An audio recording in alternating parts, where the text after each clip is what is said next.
जय हिंद दोस्तों, स्वागत है आप सभी का मेरे चैनल ऋतु क्लासेस पे और मैं हूँ ऋतु कुमारी।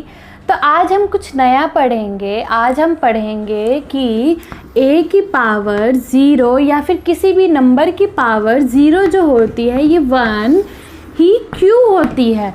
कि a की पावर 0 या फिर 1 की पावर 0, 2 की पावर 0, 3 की पावर कोई भी डिफाइंड वैल्यू की पावर 0 हमेशा 1 ही क्यों होती है। ऐसा क्वेश्चन जो है जब से आप पढ़ना शुरू किए होगे, ऐसे क्वेश्चन देखा जाए तो हमारा 7th 8th 9th 10th ऐसे चलते रहते हैं जो हम ऐसे क्वेश्चन करना शुरू करते हैं। लेकिन ज़रूर हर किसी बच्चे के दिमाग में ये बात ज़रूर आती है कि इसकी पावर 0 ही क्यों होती है और कोई नंबर क्यों नहीं होता इसकी पावर। कि अगर किसी भी नंबर की पावर या फिर किसी भी अल्फ़ाबेट की पावर 0 है तो 1 ही क्यों होता है। तो आज हम यही सीखेंगे। आज मैं यही आपको बताऊंगी कि कैसे किसी भी नंबर की पावर 0 हो तो उसका आंसर होता है 1 क्यों होता है।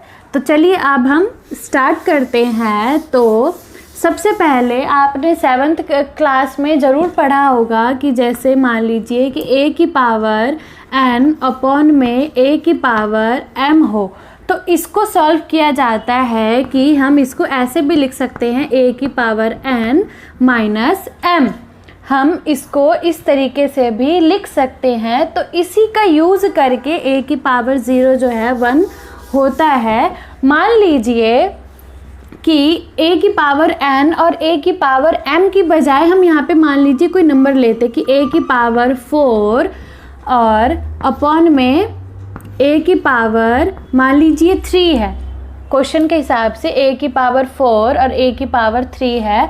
तो अगर ये क्वेश्चन डिवाइड में हो तो हम इसको सॉल्व करेंगे a की पावर 4 माइनस 3। तो इसका आंसर आया a की पावर 1। लेकिन ये तो हुआ हमारा ऐसे जो अल्फ़ाबेट के साथ हो। लेकिन अगर मान लीजिए कि कोई नंबर हो मान लीजिए कि 2 की पावर 8 अपॉन में 2 की पावर 7 है, इस तरीके से है, तो हम लिखेंगे 2 की पावर 8 माइनस 7। तो जो हमारा लास्ट आंसर आया 2 की पावर 1 मतलब कि 1।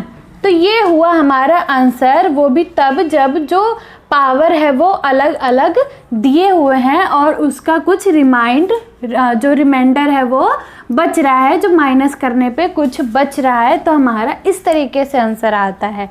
लेकिन मान लीजिए तो उसी तरीके से मान लीजिए कि आपका है कि 3 की पावर 2 अपॉन में 3 की पावर 2।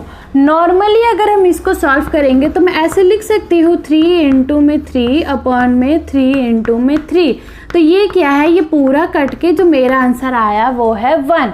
लेकिन अगर मैं फॉर्मूला यूज़ करूँ a की पावर n a की पावर m वाला, तो मेरा होगा n माइनस m। तो मुझे अगर इस तरीके से क्वेश्चन को सॉल्व करना होगा तो मैं करूँगी इसके लिए 3 की पावर 2 माइनस 2। जब मैं इसको सॉल्व करूँगी तो मेरा यहाँ आंसर आया 3 की पावर 0। लेकिन एग्जैक्टली में जो मैंने इसको यहाँ सॉल्व किया है ये भी बिल्कुल करेक्ट है। तो इसीलिए कहा जाता है कि अगर किसी भी नंबर का जो पावर है अगर वो एकदम इक्वल है या इस तरीके से जब हम सॉल्व करते हैं तो उनका आंसर 1 आता है, क्योंकि ये पूरा कट भी गया है। लेकिन मैं अगर यहाँ करती हूँ 2 माइनस 2 तो मेरा 0 आ रहा है। तो इस हिसाब से मेरा इसका आंसर भी 1 ही आना चाहिए। इसीलिए कहा जाता है कि किसी भी नंबर की पावर 0 हो या फिर अल्फ़ाबेट या फिर a की पावर 0 हो तो उसको 1 ही माना जाता है। इसीलिए हम कहते हैं कि a की पावर 0 1 या फिर 2 की पावर 1 की पावर किसी के भी पावर 1000 की पावर 2000 की पावर 0 हो तो वो फाइनल आंसर जो होता है वो 1 होता है। तो अगर आपको ये वीडियो पसंद आई हो, अगर आपके डाउट अच्छे से क्लियर हो गए हो कि क्यों किसी भी नंबर की पावर 0 जो होती है वो हमेशा 1 ही क्यों होता है, तो ज़रूर सब्सक्राइब कीजिएगा और लाइक कीजिएगा। तो अब हम मिलेंगे नेक्स्ट वीडियो में कुछ नए के साथ।